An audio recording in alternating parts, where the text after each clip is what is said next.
that was a point that you really needed to make a dedicated decision to bring in new, extraordinary outside talent and to start to take this child that you had birthed and offer portions of its care to people more capable than you to provide that care.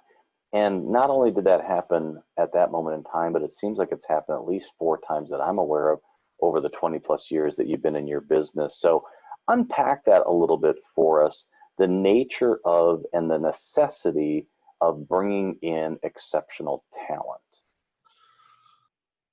For me, for example, I might be really good at programming and really good at strategy and really good at these kinds of things, but and find energy to it. And the more I do it, the more it energizes me. It's like it brings its own cup of coffee. But then there's these other duties like accounting, finance, and sales follow up. I'm really good at the airstrike and then the air close, right? But then there's the what about the 16 calls in the middle when you had to get through the gatekeeper and got turned down and finally had to get to the right person and then get on their schedule and then remind them and, oh, they're on PTO and all of that stuff that just saps my energy. But there's folks out there that just love the fight and they love to track that down, and then they love the thrill of not the kill because we're all creating business, but the thrill of the win, and being able to bring something back and say, see, I did this and it's tangible.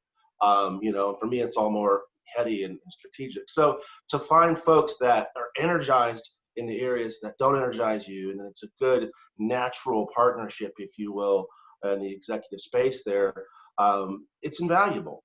And then to emancipate and be able to bring that person and say, okay, now you go run and do that, and I'm going to trust you with it.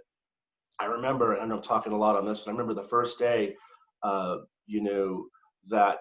he came on, his first thing was, hey, based on what we're doing here, I need you to spend more time at the pool in the afternoons and let me run with, sales and organization in the back office that supports that. And that's just the scariest thing for someone that everything is so dependent on.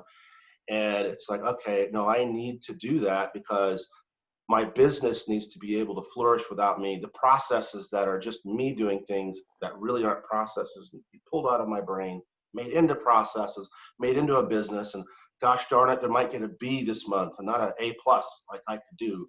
But, we'll get them to the A. And when we get them to the A, it'll be 10X. It'll be, elliptically, exponentially, excuse me, more powerful than I can do with the tiny bit of margin I've been giving that part of the business for the 10 prior years. Now that'll be a full 100% of folks' full-time jobs in a process getting an A, and on what they do. And I think that was sort of the fast up and to the right curve, where the 10 years prior to that were the efforts and the income, the number of clients, and actually the level of appreciation from those clients really went from, really just took the 2 years after that were probably made 5 times as much as the 10 years prior combined. And so it was that point when really emancipated from the business, and then I could focus on the things like seeing what's over the next hill, process, more automation, or figuring out how to work on my business and not in it, Yeah. and reboot my brain, my executive thoughts to say where the business should be going rather than just churning.